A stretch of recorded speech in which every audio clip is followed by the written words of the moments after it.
Oto Gabriel White Tenma. Gabriel jest wzorowym aniołem, jest najlepsza z całej swojej klasy w anielskiej szkole. Po jej ukończeniu schodzi do świata ludzi, żeby poznać ich z bliska i stać się pełnoprawnym aniołem. Każdego dnia sprząta park, bawi się z dziećmi i robi dobre uczynki, a wszystko to podczas uczęszczania do ludzkiego liceum. No, powiedzmy.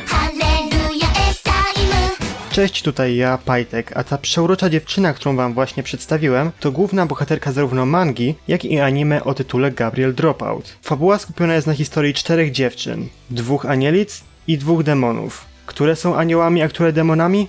Oglądając to po raz pierwszy można mieć z tym problem. Gabriel. Miękka, urocza, leniwa, lubi grać w gry, kobieta idealna. Winę. Kompletne przeciwieństwo Gabriel.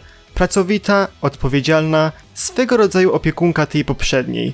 Może sprawiać wrażenie najbardziej ogarniętej postaci z tej całej serii. Rafi. Czerpiąca radość z cudzego bólu, zboczona i ogólnie znienawidzona przez społeczność fanów Gabriel Dropout, bojąca się żab stalkerka. I kochająca melonowe bułki, Satania. To nie postać, to stan umysłu.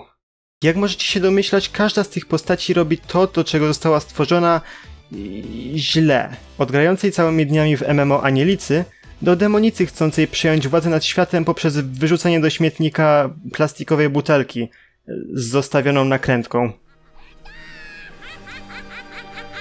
Niektórzy w internecie narzekają, że ten serial nie ma żadnej faktycznej fabuły, albo że opowiada po prostu historię paru dziewczyn i w sumie to jest wszystko jedno, czy mają jakieś nadprzyrodzone korzenie, czy nie. I może momentami trochę racji w tym jest. Szczególnie kiedy wjeżdża odcinek na plaży, ale to już...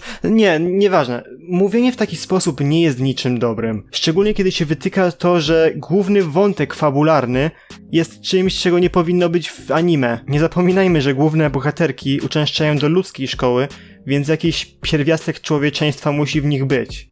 Tak od strony technicznej naprawdę podoba mi się zarówno kreska, czyli warstwa wizualna, jak i muzyka, czyli towarzysząca oglądającemu w sekwencjach openingu i endingu. Jednakże reszta OST, którą usłyszeć można w trakcie oglądania, może wydawać się dość powtarzalna, lecz nie przypinałbym temu miana jakiegoś większego problemu. Sama w sobie historia ukazana jest w formie krótkich skeczy, zamkniętych, luźno połączonych ze sobą, nie zachowujących jakiejś większej ciągłości odcinkach. A pani od polskiego w podstawówce zwracała mi uwagę, że piszę zbyt długie zdania. Wspomniałem o odcinkach, ale nie zapominajmy o jednej ważnej rzeczy. Gabriel Dropout to nie tylko serial animowany, ale też manga. W przeciwieństwie do telewizyjnej adaptacji, nowe tomy mangi wychodzą do dziś i są normalnie dostępne na nawet naszym polskim Amazonie. Polskim, tak w cudzysłowie, wiecie jak to wygląda. W momencie nagrywania tej recenzji najnowszym tomem jest ten z numerem 9.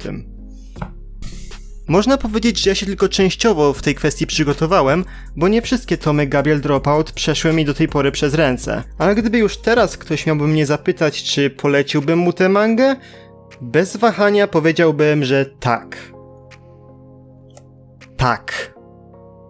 Co jest nie tak z tym autofokusem. I to samo powiem o anime, bo Gabriel Dropout to jest naprawdę dobra seria. I jak ktoś zupełnie nieobeznany spyta was o rekomendację jakiegoś anime, to oszczędźcie go i podajcie mu ten tytuł, niż to, co wszyscy mówią.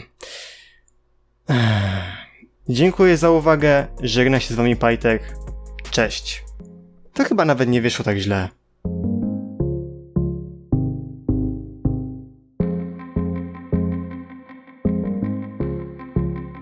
Mam szczerą nadzieję, że udało mi się ten film zmontować na tyle dobrze, żeby mi go YouTube nie zdjął za prawa autorskie. Dobra.